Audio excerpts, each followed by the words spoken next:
Hello दोस्तों, स्वागत है आपका हमारे हॉरर पॉडकास्ट शो में, जहां पर हम सुनते हैं एक से बढ़कर एक खौफनाक, डरावनी, सच्ची घटना पर आधारित कहानियां। आज जो हमारी कहानी है वह एक ऐसे औरत की है जिसका संबंध एक छोटे गांव से होता है, एक तालाब से होता है। इसमें एक चुड़ैल भी होगी और एक यक्षिणी भी होगी। तो कहानी पूरी सुनिएगा, क्योंकि इस कहानी में आपको मजा ही आ जाने वाला है। और कहानी स्टार्ट करने से पहले आपसे एक छोटी सी रिक्वेस्ट है। कहानी देखने के बाद आप प्लीज वीडियो को लाइक तो कर दिया करिए और थोड़ा सा कमेंट भी कर दिया करिए, जिससे आपका कुछ नहीं जाने वाला है। तो फिलहाल आपसे जो मेरी रिक्वेस्ट है वो मैंने कर दिया। तो कहानी की शुरुआत करते हैं। कहानी पूरी सुनिएगा, बहुत ही जबरदस्त है, मजा आ जाने वाला है। और हेडफोन के साथ सुनेंगे तो और भी मजा आएगा इस कहानी को सुनने में। तो हमारी कहानी शुरू होती है एक ऐसे औरत की जो कई साल बाद अपने पिता के घर जा रही होती है। उसका एक बेटा और एक बेटी भी उसके साथ कार में बैठे हुए होते हैं। और उस स्त्री के पति को उस मरे हुए कई साल हो जाते हैं। इसलिए उस परिवार में उस स्त्री के अलावा सिर्फ वही 2 बच्चे ही होते हैं। तो अब वह स्त्री अपने पिता के घर जा रही होती है।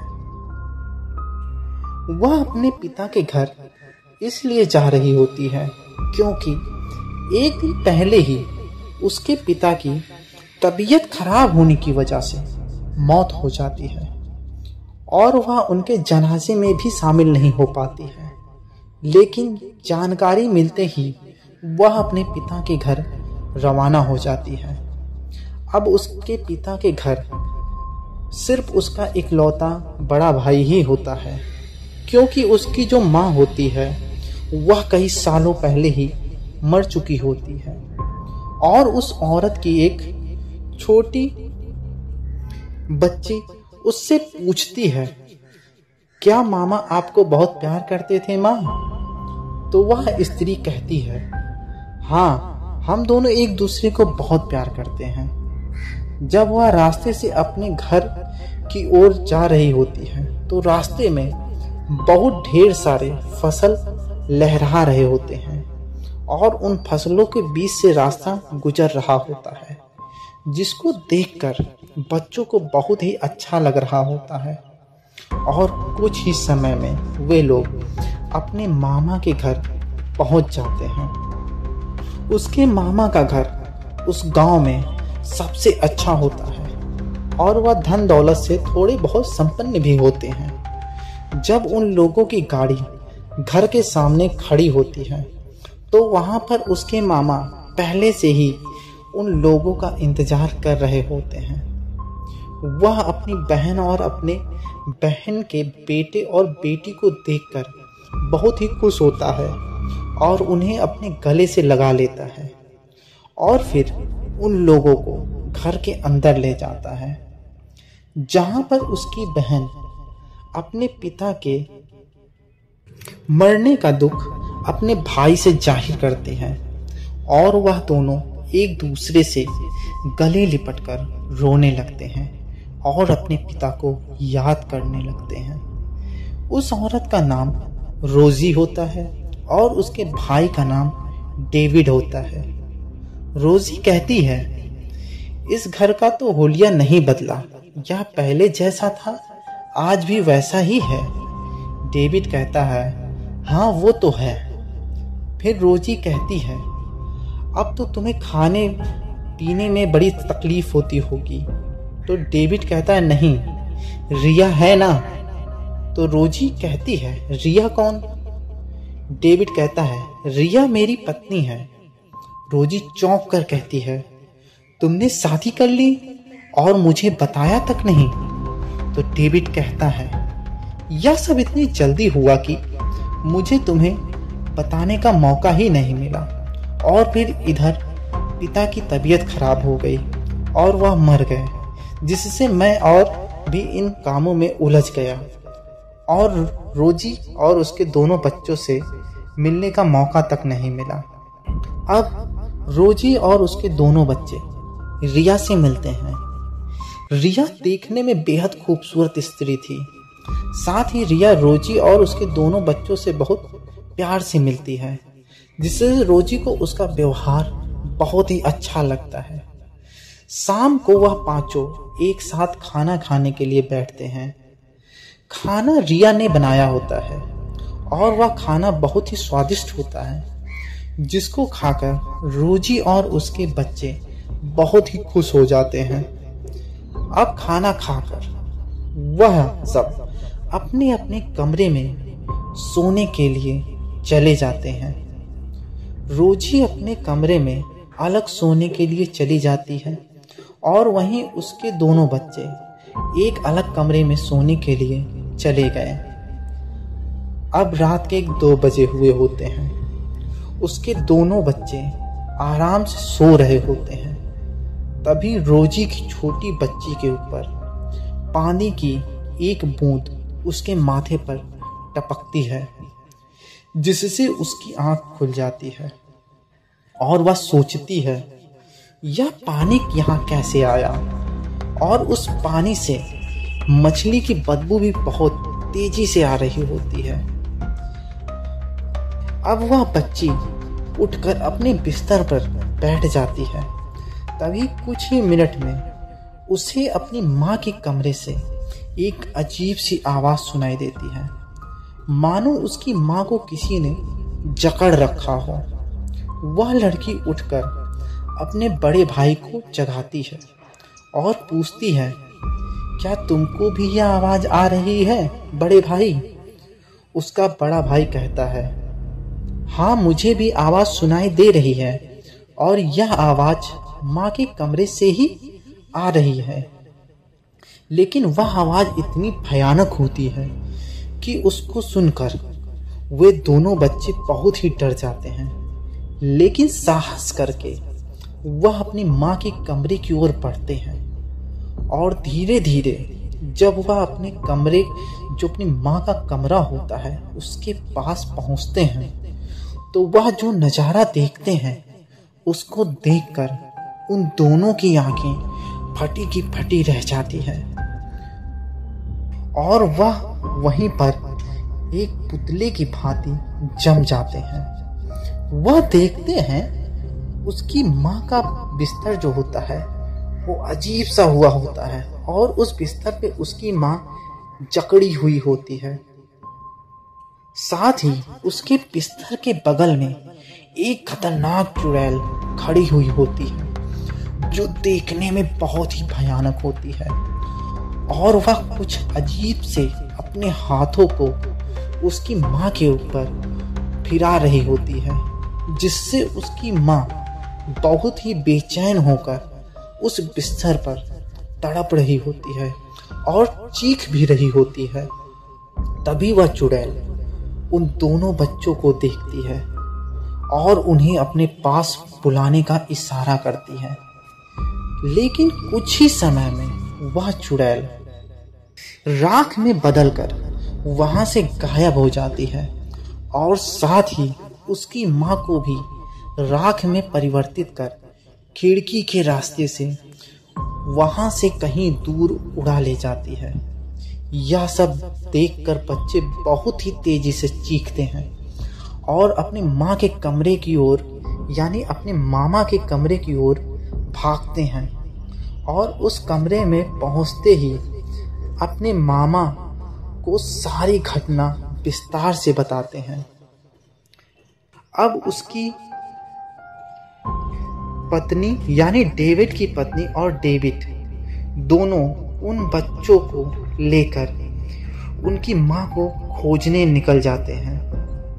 वे गांव में उसकी माँ को इधर उधर हर जगह खोजते हैं और खोजते खोजते गांव के तालाब के पास पहुंचते हैं और तालाब के पास देखते हैं कि उसकी माँ की एक अंगूठी वहां पर गिरी हुई होती है। लेकिन उसकी माँ का कहीं भी अता पता नहीं चलता है।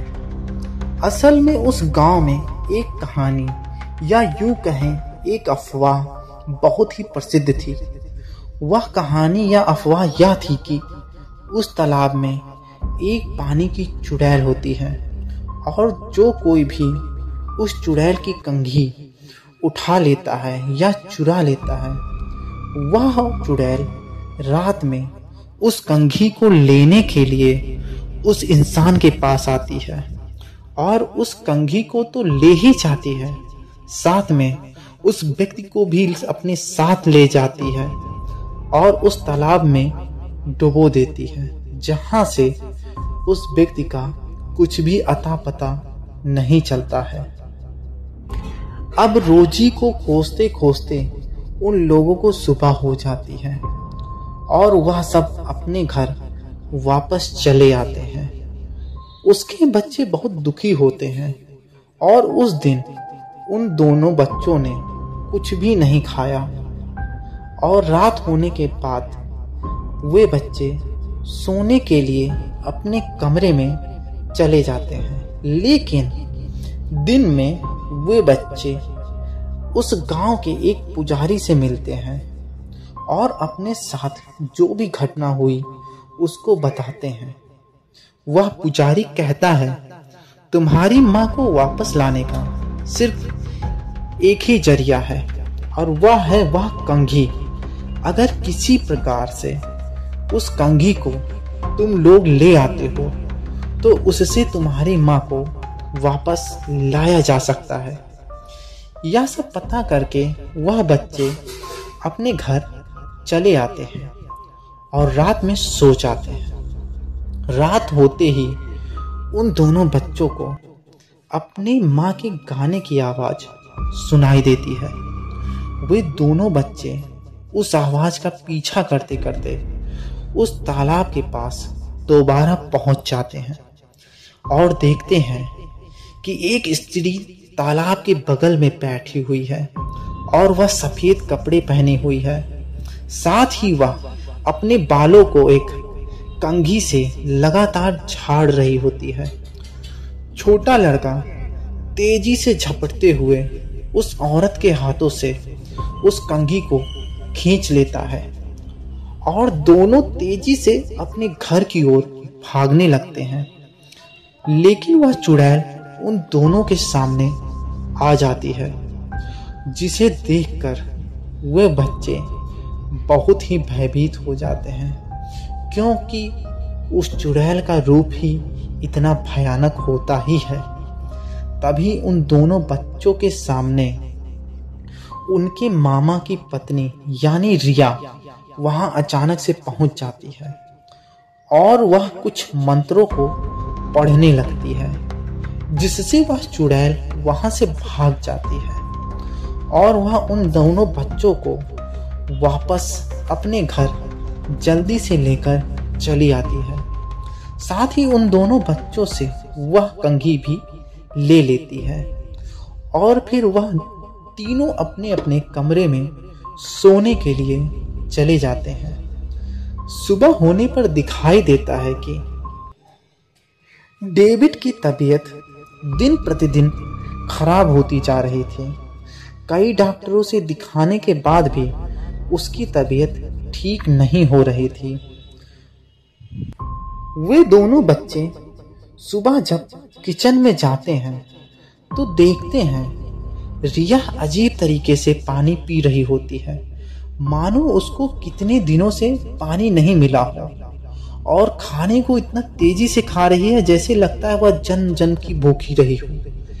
लेकिन वह जब उन दोनों बच्चों को देखती है तो वह नॉर्मल तरीके से व्यवहार करने लगती है।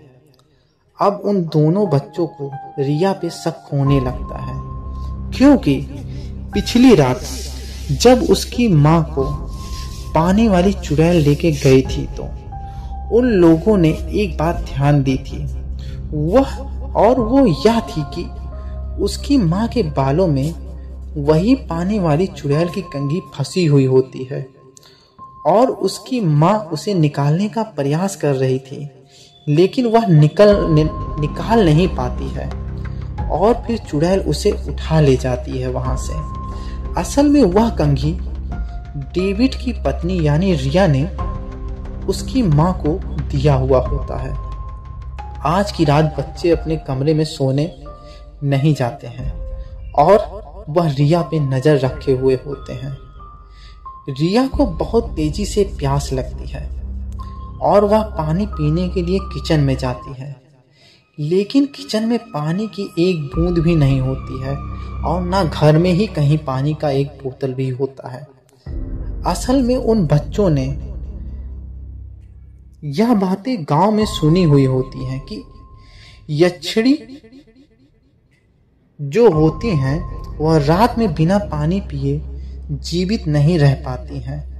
इसलिए बच्चों ने घर का सारा पानी खत्म कर दिया होता है ताकि उन लोगों को पता चल सके कि रिया वाकई में एक इंसान है या कोई डायन या कोई यक्षिणी हो।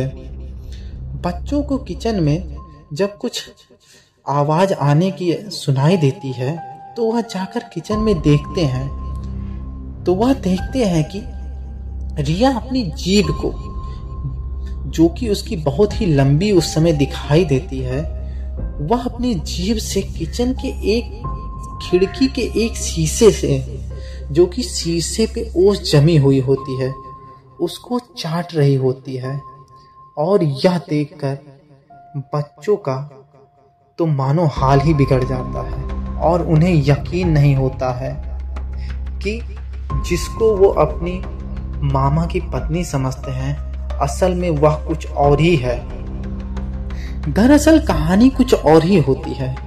रिया कोई साधारण स्त्री नहीं होती है, वह एक इच्छाधारी यक्षिणी होती है जो गांव के सबसे बड़े घर को अपना शिकार बनाती है और वहां के पुरुष को अपने वश में करके उसके पूरे खानदान का नाश कर देती है। डेविड के पिता की मृत्यु भी कोई बीमारी की वजह से नहीं हुई होती है, बल्कि उसकी मृत्यु का कारण ये रिया ही होती है। डेविड के बीमार होने का कारण भी रिया ही होती है, क्योंकि रिया हर रात में उठकर डेविड के शरीर से थोड़ा थोड़ा खून पी जाया करती है, जिससे डेविड कमजोर होता चला जा रहा था और वह बीमार पड़ता जा रहा था। इधर किचन में रिया जब ओस चाट रही होती है तो उसकी निगाह उन बच्चों पर पड़ जाती है और वह समझ जाती है कि उसका भेद खुल चुका है और अगर वह इन बच्चों को जीवित छोड़ देगी तो ये बच्चे गांव वालों को बता देंगे, जिससे गांव वाले रिया को जीवित नहीं छोड़ेंगे। और इधर बच्चे भी इस बात को समझ जाते हैं कि रिया अब उन दोनों को जिंदा नहीं छोड़ने वाली होती है।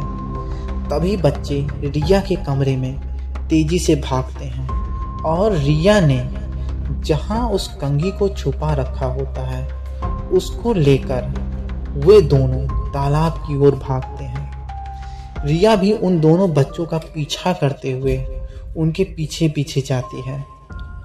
उन दोनों बच्चों में से छोटी जो लड़की होती है वह तालाब के किनारे खड़ी होकर अपनी माँ को पुकारती है, लेकिन वहां से उसकी माँ नहीं आती है।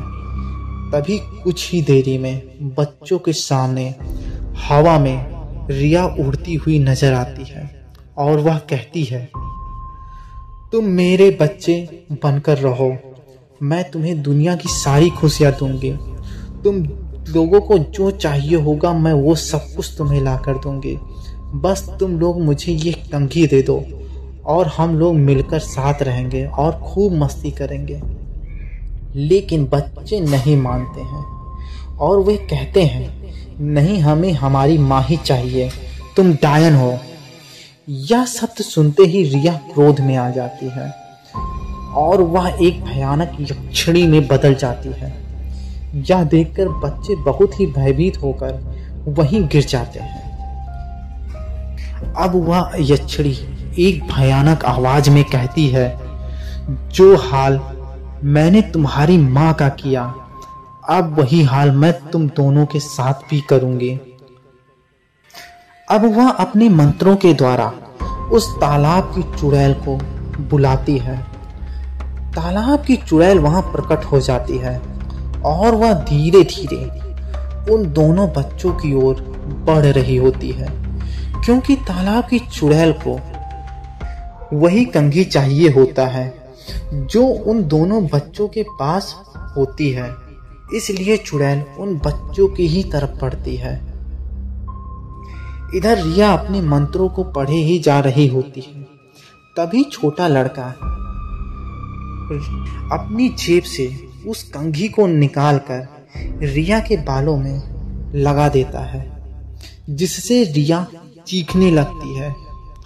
अब वह पानी की चुड़ैल जो उन बच्चों की तरफ बढ़ रही थी, अब उन बच्चों की तरफ ना बढ़ के वह रिया की तरफ बढ़ने लगती है, यानी उस यक्षिणी की ओर। और कुछ ही देरों में उस पानी की चुड़ैल ने उस यक्षिणी को लेकर उस पानी में समा जाती है। इस तरह उस यक्षिणी का अंत हो जाता है और कुछ ही देर में वे बच्चे अपनी माँ को उस तालाब के किनारे बेहोश अवस्था में पाते हैं।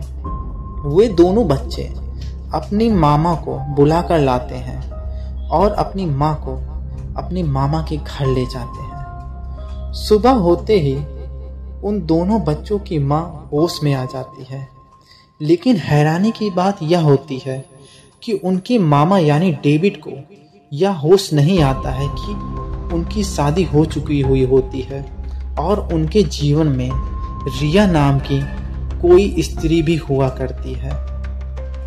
और अब वे सब एक साथ हंसी खुशी रहने लगते हैं। तो दोस्तों, ये थी आज की हॉरर पॉडकास्ट की कहानी।